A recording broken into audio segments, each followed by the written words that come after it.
You know, there's a hidden timeline for graduate school applications. It's this whole strategic framework that the most successful applicants use to get way ahead. And it's something most people, especially if you're an international student, only find out about when it's way too late. In this explainer, we're going to pull back the curtain on it. So, here's the game plan.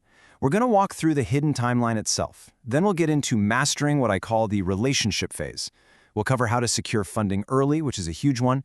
Then we'll tackle crafting your documents, and finally, how to execute your outreach. This isn't about a last-minute push. Think of it as a year-long strategic campaign. So let's just start with the biggest question of all. When does the clock really start ticking on your grad school application? I'm telling you, most people get this wrong, and it's a massive mistake. It can literally cost you funding and big opportunities before you've even started filling out a single form. Okay, here's the deal. The common assumption is, oh, the portal's open, I guess I should start. But the strategic reality, the people who get in, the ones who get funded, they've been working on this for months already.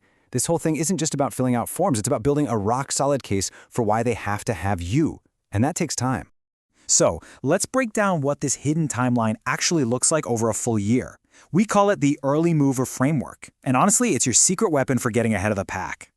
Look at this. This is the roadmap that I swear 99% of applicants completely miss. It all kicks off a full year out with research and funding. Then you move into building relationships, then crafting documents, then outreach. And notice the most important part? Submitting your application is the final step, not the first. It's just the end result of a whole year of smart, strategic work.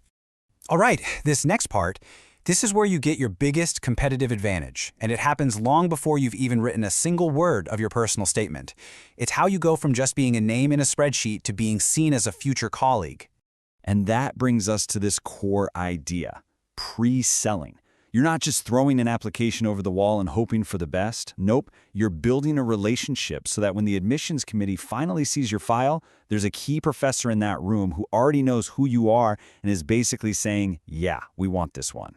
So, your first move is some deep dive research into your POIs, or professors of interest. You got to show you're genuinely curious about their work, not just, scrolling through their bio. Reading one of their recent papers, that's non-negotiable. It's how you prove you're serious and not just blasting out 100 generic emails. And this right here, this is a critical risk management strategy. I can't even tell you how many applicants put all their eggs in one basket, and then that one professor goes on sabbatical or isn't taking students that year. Boom, their whole plan is wrecked. Don't let that be you. Always have a backup. Okay, for all my international folks watching, lean in, because this section is so important. We're talking about funding, and if you aren't thinking about it a full year in advance, you are already way behind the curve. You have to understand this concept of funding arbitrage. It's basically this gap, a huge gap, between two different timelines that most people don't even know exist. The big money scholarships close early, and the university applications close late. If you wait for the university deadline, the money's already gone. I mean, this chart says it all. The problem is so simple, but so devastating. The major scholarship window closes months, sometimes even a full year, before the applications for the schools themselves are due. The money is gone long before most people even start applying. And we're talking about the big ones here. Fulbright, DAAD, Commonwealth scholarships. These are prestigious awards, and they all run on this super early timeline. Here's the kicker. Winning one of these doesn't just pay your bills, it makes your application shine. It tells the admissions committee you're a top-tier candidate.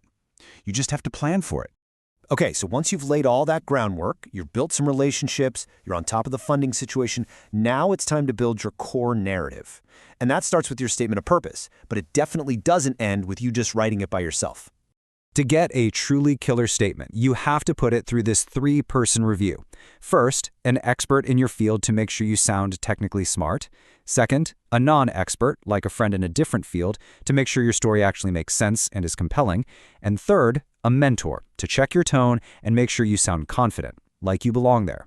All three are absolutely vital. So how do you actually turn all that research you did into a real relationship? Well, it all begins with that first email. This is where all your preparation really pays off. A great cold email is never, ever generic. It's super specific, it's informed, and it's professional. It basically says, hey, I see your work, I get it, and here's why it makes sense for us to talk. And for goodness sake, always attach your CV. Make it easy for them. And please, don't be shy about following up. professors are ridiculously busy. A polite follow-up 2 weeks later is completely standard. Just make sure you reply in the same email thread so they have all the context right there. Now, if that email gets you a conversation, this quote is your North Star.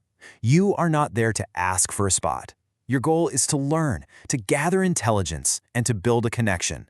The informal yes comes when they're impressed with you, not because you asked for it. So look, if you take away just one thing from all this, let it be this. The application you submit is not the start of the process. It's the result. It is the final piece of paper that summarizes a year-long strategic campaign. And if you've done all that work, the application itself is almost just a formality. It's just confirming a relationship you've already built. So I'm going to leave you with this one question, and it's the question that separates the people who get in from everyone else. Is your application just a document you're sending into the void, or is it proof of a relationship you've already started to build? How you answer that, well, that's going to make all the difference.